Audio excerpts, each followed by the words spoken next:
ನಮಸ್ಕಾರ ಆತ್ಮೀಯರೇ, ಹಂಸಯೋಗದ ಯೂಟ್ಯೂಬ್ ಕಾರ್ಯಕ್ರಮಕ್ಕೆ ಸ್ವಾಗತ ಸುಸ್ವಾಗತ.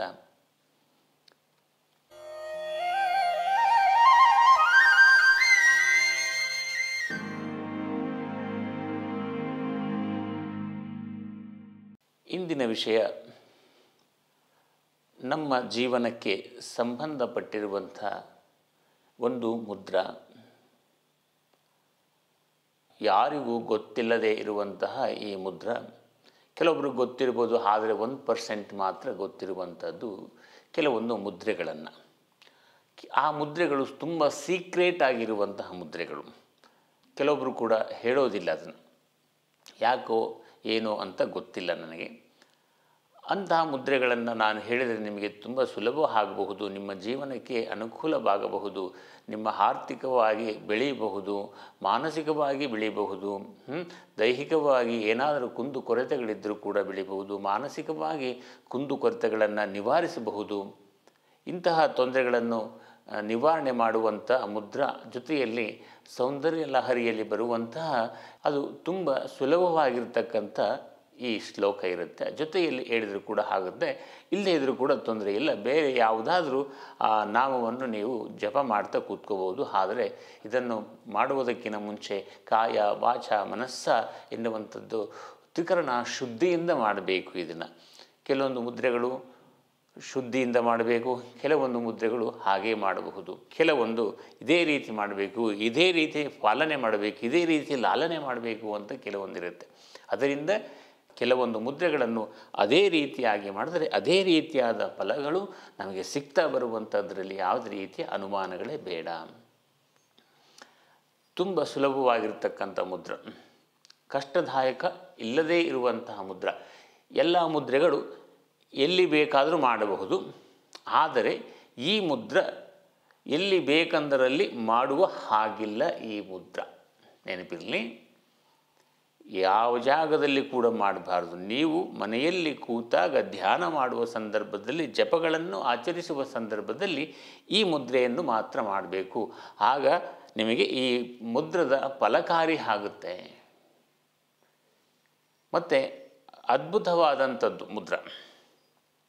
ಈ ಮುದ್ರೆ ಒಮ್ಮೆ ಮಾಡಿದ್ರೆ ಸಾಕು, ನಿಮ್ಮ ಜೀವನ ಭಾವನ ಆಗುತ್ತೆ. ಅಂದರೆ ಒಂದು ದಿನ ಅಂದ ತಕ್ಷಣ ಒಮ್ಮೆ ಹಿಂಗೆ ಮಾಡಿ ಟಚ್ ಮಾಡಿದ ತಕ್ಷಣ ಸಾಕು ಅನ್ನೋದೆಲ್ಲ, ನಿಮ್ಮ ಜೀವನ ಪರ್ಯಂತ ಇರಬೇಕು. ಆಗ ಏನಾಗುತ್ತೆ, ನೀವು ಅಂದುಕೊಂಡಂಥ ಯಾವುದಾದ್ರೂ ಕೆಲಸ ಏನಾದರೂ ಆಗ್ತಾ ಇಲ್ಲ ಅಂದಾಗ ಈ ಮುದ್ರೆಯನ್ನು ಆಚರಿಸಿ ಆಗ ನೋಡಿ ಆ ಕೆಲಸ ಹೇಗೆ ನಡೆಯುತ್ತೆ. ಆದರೆ ನಂಬಿಕೆ ಇರಬೇಕು. ನಂಬಿಕೆ ಇಲ್ಲದೆ ಇದ್ದರೆ ಯಾವ ಕೆಲಸ ಕೂಡ ಆಗೋದಿಲ್ಲ.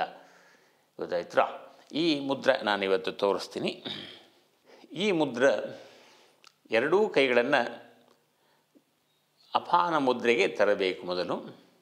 ಆನಂತರ ಜಿಂಕೆ ಆಕಾರಕ್ಕೆ ಈ ರೀತಿ ತಂದು ಆನಂತರ ಒಂದಕ್ಕೊಂದು ಸಮನಾಗಿ ಜೋಡಿಸುವಂಥದ್ದು. ಕಿರಿಬೆರಳು ಮತ್ತು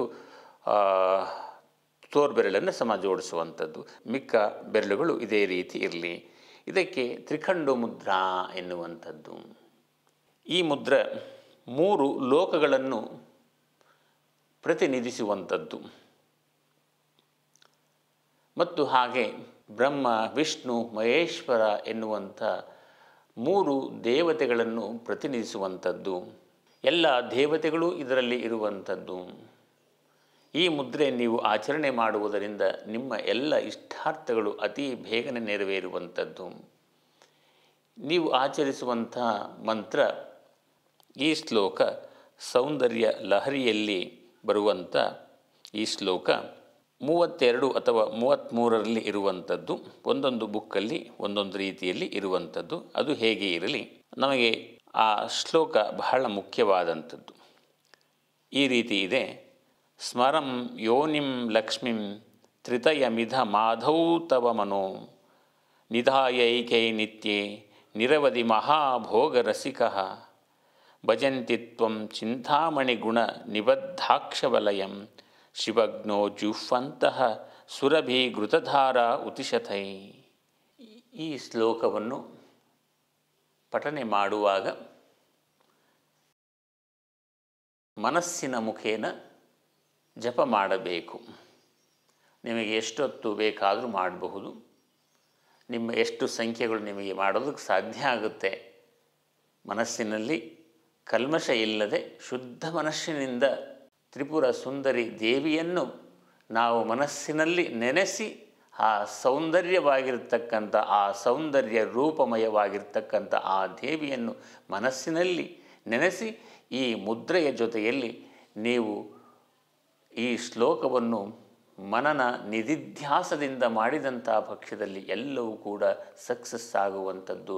ಶುದ್ಧವಾಗಿ ಮಾಡಬೇಕು. ಸ್ನಾನ ಪೂಜಾದಿಗಳನ್ನು ಮಾಡುವ ಸಂದರ್ಭದಲ್ಲಿ ಸ್ನಾನ ಮುಗಿಸಿ ಆನಂತರ ಮಾಡುವಂಥದ್ದು, ಧ್ಯಾನದ ಸ್ಥಿತಿಯಲ್ಲಿ ಕುಳಿತು ಮಾಡುವಂಥದ್ದು, ಶುದ್ಧ ಮನಸ್ಸಿನಿಂದ ಸ್ವಚ್ಛ ಮನಸ್ಸಿನಿಂದ ನಿಶ್ಚಲವಾದಂಥ ಸ್ಥಿತಿಯಲ್ಲಿ ಕುಳಿತು ಶಬ್ದ ಇಲ್ಲದ ಇರುವಂತಹ ಜಾಗದಲ್ಲಿ ಈ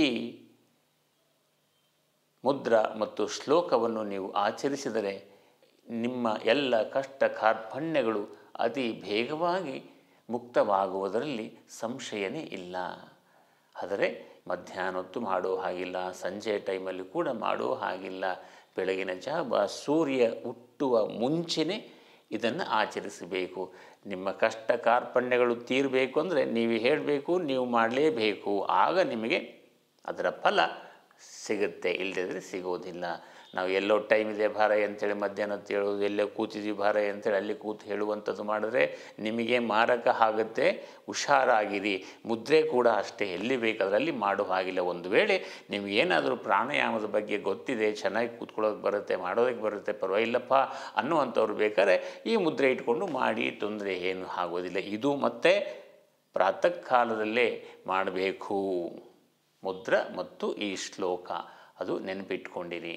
ಕೆಲವೊಬ್ಬರು ಮತ್ತೆ ಈ ಮುದ್ರೆಯನ್ನು ಇಲ್ಲಿ ಇಟ್ಟು ಮಾಡುವಂಥದ್ದು ರೂಢಿಯಲ್ಲಿದೆ ಕೆಲವೊಬ್ಬರು. ಹಾಗೆ ಇಲ್ಲಿಟ್ಟು ಮಾಡಿದ್ರೆ ನನ್ನ ಅನುಭವದ ಪ್ರಕಾರ ಇಲ್ಲಿ ಇಟ್ಟು ಮಾಡಿದ್ರೆ ತುಂಬ ಲಾಭದಾಯಕ ಅಂತ ನನ್ನ ಅನಿಸಿಕೆ ಇದೆ. ಒಂದು ವೇಳೆ ನಿಮ್ಮ ಕೈ ಏನಾದ್ರು ಸೋಲ್ತಾ ಇದ್ದರೆ ಸ್ವಲ್ಪ ಅಭ್ಯಾಸ ಮಾಡಿ ತನ್ನಷ್ಟಕ್ಕೆ ತಾನೇ ಸರಿ ಹೋಗುತ್ತೆ. ಕೆಲವೊಂದು ಸಲ 1 ನಿಮಿಷ ಕೂತ್ಕೊಳ್ಳೋದು ಕೂಡ ಕಷ್ಟ ಆಗುತ್ತೆ, ನೋವು ಬರುತ್ತೆ, ಭುಜಗಳ ಸಾಮರ್ಥ್ಯ ಕಮ್ಮಿ ಇರುತ್ತೆ. ಅದನ್ನು ನೋಡಿಕೊಂಡು ನೀವು ಆಚರಿಸಿ. ಇದು ನೆನಪಿಟ್ಕೊಂಡು ಇದೇ ರೀತಿಯಾಗಿ ಮಾಡಬೇಕು, ಶಿಸ್ತುಬದ್ಧವಾಗಿ ಮಾಡಬೇಕು. ನಂಬಿಕೆಯಿಂದ ಮಾಡಿ, ಎಲ್ಲವೂ ಕೂಡ ಸುಲಭವಾಗಿ ನಿಮ್ಮ ಕೈ ಸೇರುತ್ತೆ. ಕೆಲವೊಬ್ಬರು ಅತಿ ಬುದ್ಧಿವಂತ ಮಹಾಶಯರಿರ್ತಾರೆ. ಹೆಂಗೆ ಬರುತ್ತೆ? ಮಂತ್ರದಿಂದ ಮಾವಿನಕಾಯಿ ಉದುರುತ್ತೆ ಅಂತ ಕೇಳ್ತಾರೆ. ಉದುರಿಸ್ಬೋದು, ನೀವು ಗಟ್ಟಿ ಇರಬೇಕು. ನೀವು ಮನಸ್ಸು ಮಾಡಿದರೆ ಹಾಗೇ ಆಗುತ್ತೆ. ಯಾಕೆ ಆಗುವುದಿಲ್ಲ ಅಂತಂದರೆ ಯಾವುದು ಆಗೋದಿಲ್ಲ, ಆಗುತ್ತೆ ಅಂಥೇಳಿ ನಿಶ್ಚಲವಾದ ನಂಬಿಕೆ ಇಟ್ಟು ಮಾಡಿ. ಹಾಗೇ ಆಗುತ್ತೆ, ಚಿಟಿಕೆ ಒಡೆಯದಲ್ಲಿ ಆಗುತ್ತೆ. ಹೇಗಾಗುತ್ತೋ ಅನ್ನುವಂಥದ್ದು ಗಮನ ಕೊಡುವಂಥದ್ದು ಬೇಡ. ಅದು ತನ್ನಷ್ಟಕ್ಕೆ ತನ್ನೇ ವಿಶ್ವಕ್ಕೆ, ಬ್ರಹ್ಮಾಂಡಕ್ಕೆ ನಿಮ್ಮ ಸಂದೇಶವನ್ನು ರವಾನೆ ಮಾಡಿ ಅದು ತನ್ನಷ್ಟಕ್ಕೆ ತಾನೇ ನೆರವೇರುತ್ತೆ. ನೀವು ಸುಖವಾಗಿರ್ತೀರಿ, ನಿಮ್ಮ ಕುಟುಂಬದವರು ಸುಖವಾಗಿರ್ತಾರೆ. ನಾಳೆ ದಿನ ಎಲ್ಲ ಕೂಡ ಸುಖವಾಗಿರುವಂಥ ಪ್ರಕ್ರಿಯೆಯಲ್ಲಿ ನಾವು ತೊಡಗೋಣ. ಮುಂದಿನ ಹೊಸ ವಿಷಯದೊಂದಿಗೆ ಸಿಗೋಣ. ಅಲ್ಲಿವರೆಗೂ ನಗ್ನಗ್ತಾ ಇರಿ, ಖುಷಿಯಾಗಿರಿ, ಸಂತೋಷವಾಗಿರಿ. ಸಂತೋಷ ಜೊತೆಯಲ್ಲಿ ಇಂತಹ ಮುದ್ರೆಗಳನ್ನು, ಇಂತಹ ಶ್ಲೋಕವನ್ನು, ಇಂತಹ ಮಂತ್ರವನ್ನು ಆಚರಿಸಿ ನೆಮ್ಮದಿಯಾಗಿರಿ, ಸುಖವಾಗಿರಿ. ಶುಭ ದಿನ. ಲೋಕ ಸಮಸ್ತ ಸುಖಿನೋ ಭವಂತು, ಸನ್ಮಂಗಳಾನಿ ಭವಂತು. ಓಂ ಶಾಂತಿ ಶಾಂತಿ ಶಾಂತಿ. ವೀಕ್ಷಕರ ಗಮನಕ್ಕೆ ನಿಮ್ಮ ಅನಿಸಿಕೆ ಅಥವಾ ಅಭಿಪ್ರಾಯಗಳನ್ನು ಕಾಮೆಂಟ್ ಮುಖಾಂತರ ವ್ಯಕ್ತಪಡಿಸಬಹುದು. ಹಾಗೂ ನಿಮಗೆ ಇನ್ನೂ ಹೆಚ್ಚಿನ ರೀತಿಯಲ್ಲಿ ಪ್ರಾಣಾಯಾಮಗಳನ್ನು ಅಭ್ಯಾಸ ಮಾಡಬೇಕು ಎಂದು ಅನಿಸಿದಾಗ ನಮ್ಮನ್ನು ಇಮೇಲ್ ಮುಖಾಂತರ ಸಂಪರ್ಕಿಸಿ. ಲೋಕ ಸಮಸ್ತ ಸುಖಿನೋ ಭವಂತು, ಸನ್ಮಂಗಳಾನಿ ಭವಂತು.